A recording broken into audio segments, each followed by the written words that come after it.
নবী বানাতে পারবে না।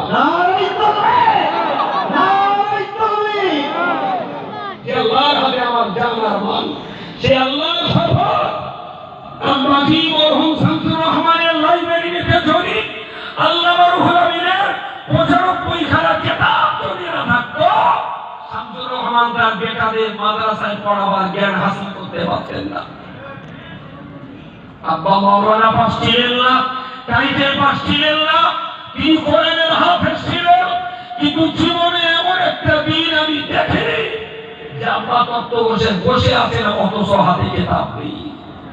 শামসুর রহমানকে এই হাতে কোনোদিন দেখিনি যে আব্বা শুয়ে পড়েছেন অথচ রুহুল আমিনের তরিকার দপ্তর কিতাবটা তার হাতে নেই।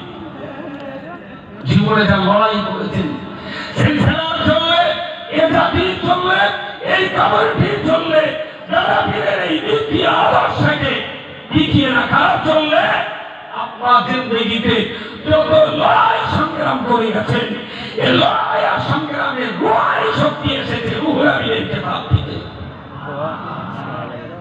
রুহুল আমিন সাহেবের কিতাব ঘরে ছিল বলে শামসুর রহমান সাহেব মরহুম স্বপ্ন দেখেছিলেন ছেলেদের মাদ্রাসায় পড়াতে হবে।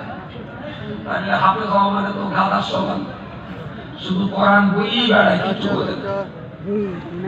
আবার হয়তো হাফেজদের গাদা বলে খুব জ্বালা আমার। আজকে আমি আপনাকে বলতে চাইছি, আব্বা যে আমাদের মাদ্রাসায় দিয়েছেন, এটা আমি মনে করি বসিরহাট হুজুরের সেই কথার পুনরাবৃত্তি। বসিরহাটের বড় মাওলানা আল্লামা রুহুল আমিন সাহেব রাহমাতুল্লাহ আলাইহি তার ইন্তেকালের 80 বছর পরে, তার মৃত্যুর 80 বছর পরে তার রুহানি দোয়ার বরকত, তার আমার বাবা কেন আমাদেরকে মাদ্রাসায় দেবেন। আল্লাহর বান্দা বলে রাখুন, বসিরহাট হুজুর বলেছিলেন এমন কিতাব রচনা করে যাব, বাংলার ঘরে ঘরে আলেম তৈরি হবে। বসিরহাট হুজুরের কিতাব পড়ার কারণে আব্বাজি মুফতি সাহেবকে মাদ্রাসায় দিয়েছিলেন। বসিরহাট হুজুরের কিতাবে রুহানি দোয়া সেই বরকতেই তাকে মাদ্রাসায় পড়িয়েছেন।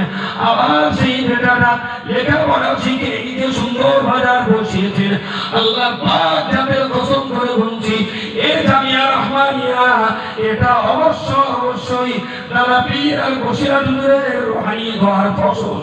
নারে তাকবীর, নারে তাকবীর। সুতরাং